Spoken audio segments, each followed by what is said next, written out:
सरकार ने जिस नई पेंशन स्कीम यानी यूपीएस का ऐलान किया है, वो यूपीएस आखिर मौजूदा एनपीएस से कैसे अलग है, 2004 से पहले वाले ओल्ड पेंशन स्कीम से कैसे अलग है, इसकी तुलना आपको करके दिखाते हैं। सबसे पहले बात करते हैं वो है आपको पेंशन की गारंटी की। तो यूपीएस यानी यूनिफाइड पेंशन स्कीम, जिसका सरकार ने अभी ऐलान किया है, उसके तहत कम से कम 50% पेंशन की गारंटी दी गई है। लेकिन ये 50% क्या होगा?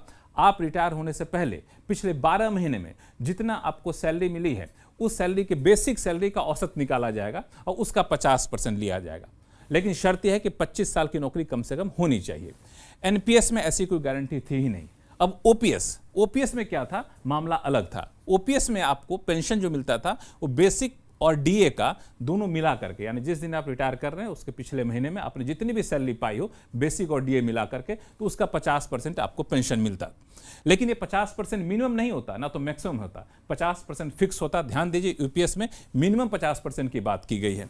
दूसरा, यूपीएस में जहां कम से कम 25 साल की नौकरी की बात की गई है, ओपीएस में वहां कम से कम 20 साल की नौकरी की बात की गई है। चलिए अब दूसरा अंतर देखते हैं आपको, वो है कंट्रीब्यूशन को लेकर के। ये काफी विवादास्पद मुद्दा रहा है। तो यूपीएस यानी यूनिफाइड पेंशन स्कीम के तहत सरकार ने अपना कंट्रीब्यूशन बढ़ा करके, जो पहले 14% था एनपीएस में, बढ़ा करके 18.5% कर दिया है। कर्मचारी के कंट्रीब्यूशन एनपीएस में भी 10% था, अभी भी नई स्कीम में 10% रहेगा, उसमें कोई बदलाव नहीं किया गया। और एक बात, हाँ, हर 3 साल बाद सरकार इसकी समीक्षा करेगी, क्या कंट्रीब्यूशन सरकार को बढ़ाना है कि नहीं बढ़ाना है। घटाने की बात तो नहीं होगी, ना तो कर्मचारी कंट्रीब्यूशन को बढ़ाने पर विचार किया जाएगा। ओपीएस में कोई कंट्रीब्यूशन एम्प्लॉय देता ही नहीं था, सिर्फ सरकार को कंट्रीब्यूशन देना पड़ता था। अब आइए मिनिमम पेंशन। यूपीएस के तहत कम से कम 10,000 मिनिमम पेंशन की गारंटी थी, ओपीएस के तहत 9,000 की गारंटी थी। यूपीएस के तहत कम से कम 10 साल की नौकरी की जरूरत है, इसमें भी 10 साल नौकरी की जरूरत है ओपीएस के तहत मिनिमम पेंशन के लिए। एनपीएस में ऐसा कोई प्रावधान था ही नहीं। अब आइए, वो है फैमिली पेंशन। पेंशन धारक की अगर मृत्यु हो जाती है तो उस पर आश्रित कोई होते हैं तो उनको फैमिली पेंशन मिलता है।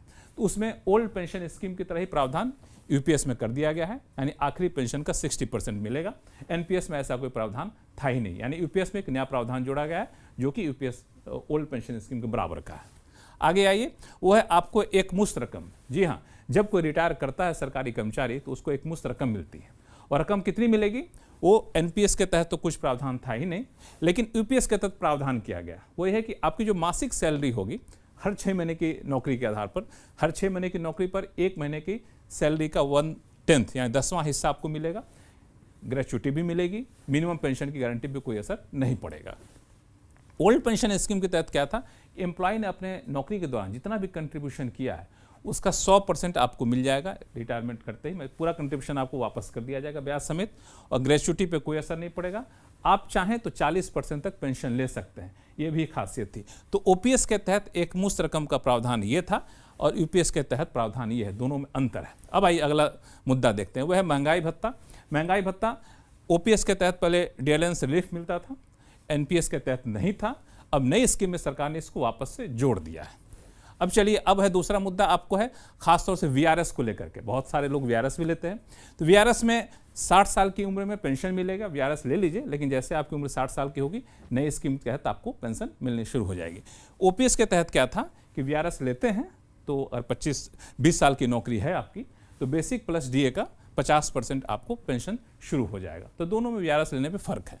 अब आइए कि यूपीएस लागू किन पर होगा। बहुत सारे लोग सवाल पूछ रहे हैं कि हम पर लागू हुआ, क्या हम पे लागू हुआ। तो बता दूं कि राज्य सरकार के जो कर्मचारी हैं उन पर लागू होगा, बशर्ते कि उनकी सरकार ये फैसला लेती है। तो सरकारी बैंक, सरकारी कंपनियों पर लागू नहीं होगा, और निजी कर्मचारी, हम जैसे निजी कर्मचारी, उन पर भी ये लागू नहीं होगा। बिल्कुल साफ साफ सुन लीजिए।